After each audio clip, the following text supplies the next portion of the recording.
1395년 태조 이성계가 조선을 건국한 지 3년째 되던 해에 총 15,000여 명에 이르는 백성들의 땀과 노력이 깃들어 있는 조선에서 으뜸가는 정궁이 탄생한다. 바로 오늘날에도 으뜸가는 고궁으로 유명한 경복궁이다. 경복궁이라는 이름은 다른 모든 궁궐의 이름과 마찬가지로 정도전이 지었다.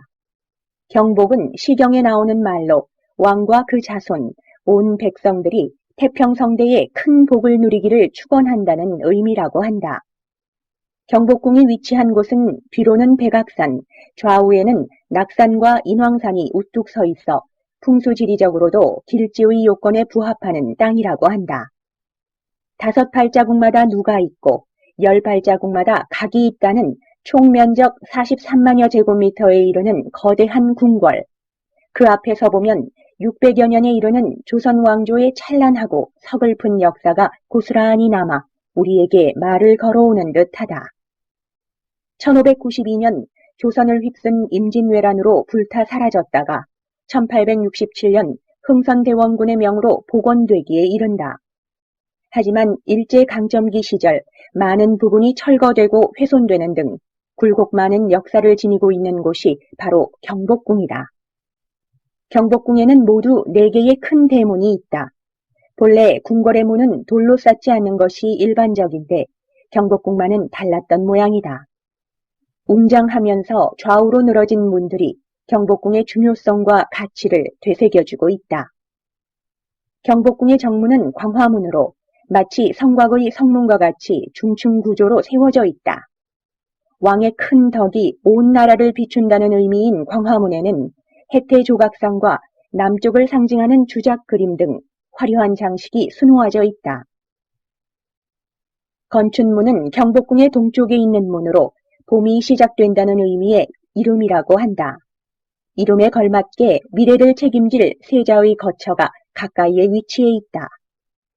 천장에는 동쪽을 상징하는 청룡이 그려져 있으며 주로 왕족과 상궁, 척신들이 드나들던 문이다. 가을을 맞이한다는 영추문은 건춘문과 대비되는 개념으로 지어졌으며 서쪽 방위의 개념에 맞춰 지어졌다. 강맹한 백호의 그림이 그려져 있는 이 문으로는 주로 문무백관들이 출입했다고 한다. 북쪽을 관장하는 현무에서 따온 신무문은 경복궁의 북쪽에 위치해 있는데 음기가 강하다 하여 평소에는 문을 굳게 닫아두었었다.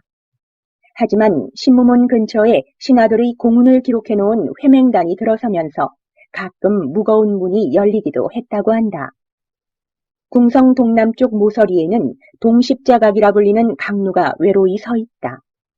본래 궁궐 안팎을 감시할 수 있도록 세운 것인데 함께 세워졌던 서십자각이 일제강점기에 헐려버리면서 짝이른 기러기 신세가 되어버렸다. 당시 조선의 모습과 닮아 있어 괜시리 가슴이 울컥거렸다. 정문인 광화문과 근정전의 정문인 근정문 사이에 있는 중간문을 흥례문이라 하는데 얘를 널리 편다는 뜻이다. 중층 목조 건물로 가운데에는 백악산에서부터 내려온 금천이 고요하게 흐르고 있다. 흥례문 구역을 가로질러가는 금천의 한가운데에는 야트막한 다리가 하나 놓여 있는데 영제교라고 한다. 근정문과 마주하고 있어 가운데에는 임금의 어가가 다니는 어도가 자리하고 있는 곳이다.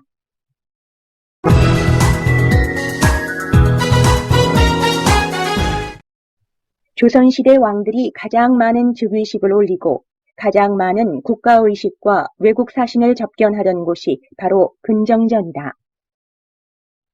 천하의 일은 부지런하면 잘 다스려진다는 뜻의 근정전은 현재 국보 223호로 지정되어 있는 건물로 현존하는 한국 최대의 목조 건축물이다. 근정전 마당을 쭉 올라 뒤를 바라보면 문무백관들이 품계와 직위에 따라 양옆으로 늘어서 있는 모습을 상상해 볼 수 있다. 화려하지만 무게감 있는 장식들이 바닥과 계단을 조심스레 수놓고 있다. 근정전 동서 행각을 자세히 보면 육문루와 육무루라 불리는 장소를 찾을 수 있다. 왕이나 왕세자, 권내각사의 신료들이 보던 책을 보관하던 장소로 문으로서 다스림을 이루고 무로서 난을 안정시킨다는 뜻을 지닌 상징적인 곳이라고 한다. 근정전 중앙에 있는 어도를 따라 나가면 근정문을 볼 수 있다. 마주하는 이를 압도하는 웅장함을 자연스레 내뿜고 있는 근정문은 왕이 행차할 일 없는 평소에는 문을 닫아두었다고 한다.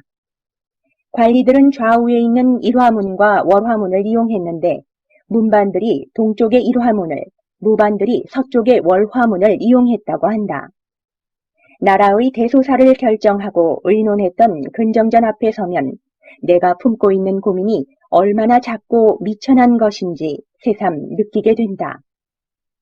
역사 속을 살다 간 인물들이 자신의 생애를 통해 말하고자 하는 바를 우리들은 과연 조금이라도 제대로 이해하고 있는 것일까?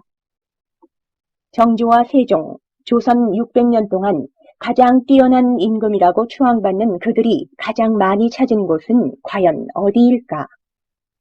아마 경전을 강론하고 과거 시험을 치르기도 했던 편전이 아닐까? 오늘날 보물 제1759호로 지정되어 있는 사정전 역시 정도전이 이름을 지었다. 천하의 이치를 생각하면 얻고 생각하지 않으면 잃는다.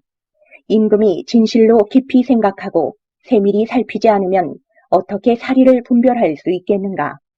더욱 깊이 생각하지 않을 수 없다는 뜻을 지닌 사정전.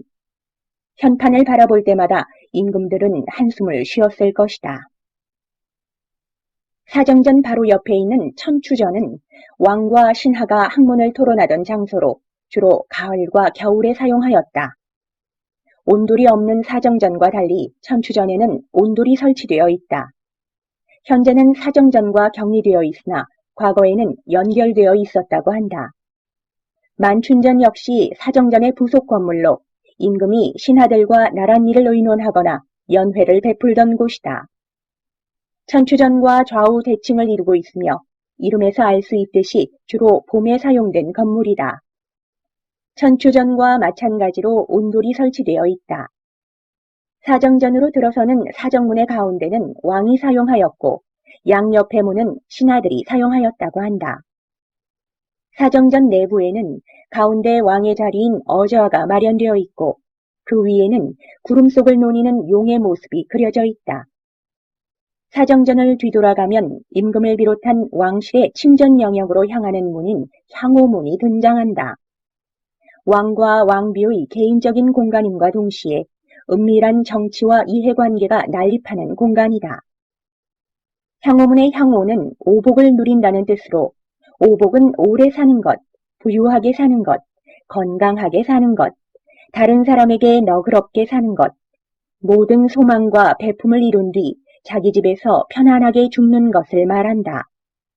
임금이 이 오복을 누리기를 바라는 마음에서 붙인 이름인 것 같은데 조선시대 왕들이 진정 오복을 누렸는지는 모르겠다.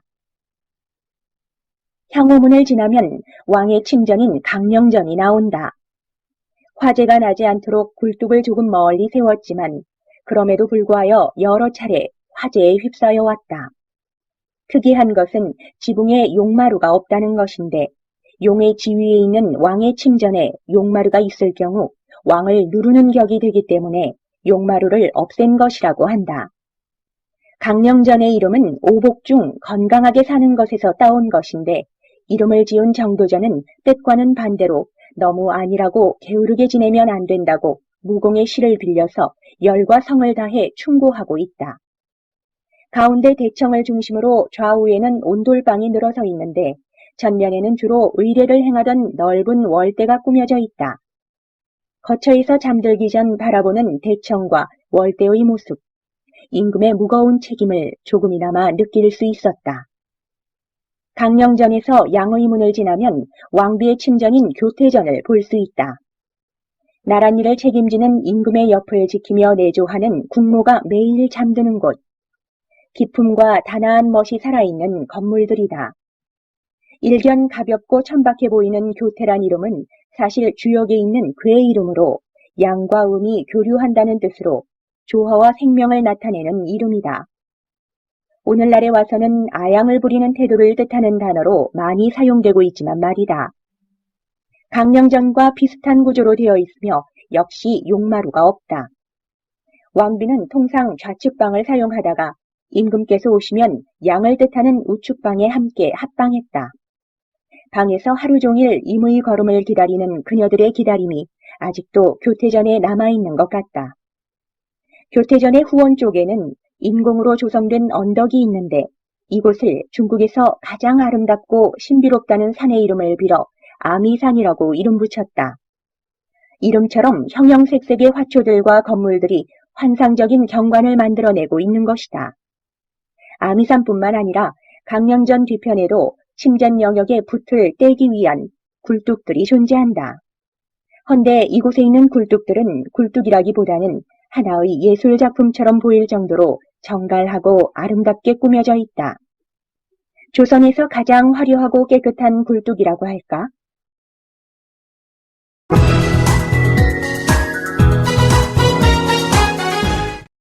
경복궁 침전 영역에서 동쪽을 바라보면 지금도 옛 시대의 흔적이 남아있는 자경전을 찾을 수 있다.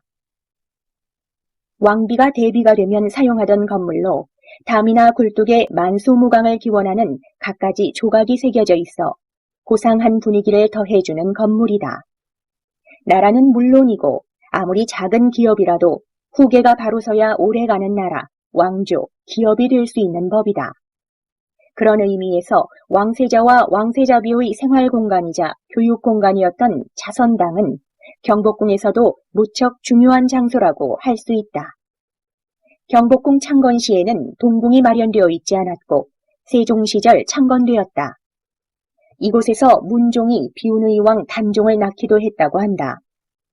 침전 영역에서 서쪽을 바라보면 경복궁의 꽃이라고 할 수 있는 장소가 등장한다. 푸른 연못 위에 우두커니 서 있는 거대한 누각. 야경이 숨막히게 아름답기로도 유명한 경회루이다. 경회루라는 이름에서 경회는 군신 간에 서로 덕으로서 만나는 것을 의미하는 말이다. 그 말처럼 경회루에서는 임금과 신하 사이에 연회가 벌어지기도 했고 외국 사신을 접대하기도 했다. 경복궁 창건 당시에는 작은 누각이었으나 태종 때에 크게 연못을 파 현재와 같은 규모로 만들었다. 단순히 연회만을 위한 장소라기보다는 가뭄이 들었을 때는 이곳에서 기우제를 지내기도 했고 묵과 시험을 보기도 하는 팔방미인과 같은 장소였다. 경관이 아름답고 찬란했기 때문인가? 역사적 사건들 중에서도 비극적인 사건이 경회루를 배경으로 이루어지기도 했다. 연산군은 이곳에서 광란의 연회를 벌였고 수양대군은 이곳에서 옥새를 단종에게서 받아가기도 했다. 화려했기에 비극의 장소로 사용되었었던 경회루. 우리네 삶도 이와 다르지 않다. 화려한 삶과 높은 곳을 동경할수록 진정 소중한 것들을 하나씩 잃어가는 건 아닐까. 경회루에 둘러싼 잔잔한 호수처럼 한 번쯤 뒤돌아보는 여유를 가져야겠다. 경복궁에서 가장 북쪽, 한적한 곳에 조선 말의 비극과 혼란이 고스란히 새겨진 장소가 있다. 바로 고종과 그의 왕비 명성황후의 숨결이 배어있는 곳, 건청궁이다. 건청궁은 경복궁이 중건되고 5년 후 조선 왕조 역대 임금의 초상화를 모시기 위한 목적으로 지어졌다. 하지만 고종과 명성황후는 이곳의 넉넉한 풍경을 좋아하여 자주 이곳에서 휴식을 취하곤 했다. 휴식을 위한 공간으로 지어진 건청궁이지만 정치적 비극의 장소가 되기도 했다. 명성황후가 시해된 곳도 이 건청궁 영역이었고 미국, 영국, 러시아 공사들과 고종이 여러 차례 접견한 곳도 바로 이곳이었다. 건청궁 내에 있는 장안당이 고종의 침전으로 오랫동안 평안하다는 뜻을 담고 있다. 사랑제의 개념으로 지어졌으며 한국 최초로 전깃불을 밝힌 곳이기도 하다. 을미사변 당시 고종이 감금된 비운의 장소이기도 하다. 곤영합은 명성황후의 침전으로 땅이 평안하다는 뜻으로 왕비의 덕성을 표현한 것이다. 하지만 이 이름도 무색하게 명성황후는 곤영합의 남쪽 누각인 오코루에서 시해되고 만다. 한 나라의 국모가 다른 나라의 자객에 의해 살해당하는 비극이 일어난 것이다. 건청궁 후원에는 경회루에 버금가는 또 다른 아름다운 연못과 정자가 있는데 이곳이 바로 향원정이다. 향기가 멀리 퍼져나간다는 뜻을 품고 있는데 그 이름처럼 2층에 육모 지붕을 얹은 정자와 주변의 광경이 아름답게 어우러져 있다. 연못을 가로질러 놓인 다리는 향기에 취한다는 뜻의 취향교인데 조선시대 연못에 놓인 목교로는 가장 긴 다리라고 한다. 다리와 정자, 그리고 주변의 연못과 형형색색의 나무들이 보는 이를 풍경에 취하도록 만들어주고 있다. 경복궁의 서북쪽 외진 곳에는 엄숙하고 신성한 분위기가 감도는 태원전이 있다. 조선을 건국한 태조 이성계의 초상화를 모셔놓은 건물로 왕실에 돌아가신 분의 관이나 초상화를 모셔두고 제사를 지내는 곳이다. 경복궁에는 조선시대 수많은 왕들의 생활과 흔적들이 남아있다. 정사를 돌보며 그들이 느꼈을 책임감과 부담, 그리고 그 안에서 찾아가는 가족의 정과 왕으로서의 뿌듯함. 경복궁을 통해 우리는 그들을 만날 수 있었고 그들과 대화할 수 있었다. 그들이 품었을 경복궁의 내리쬐는 따사로운 햇빛을 받으며 그들과의 대화를 이어나가 보자.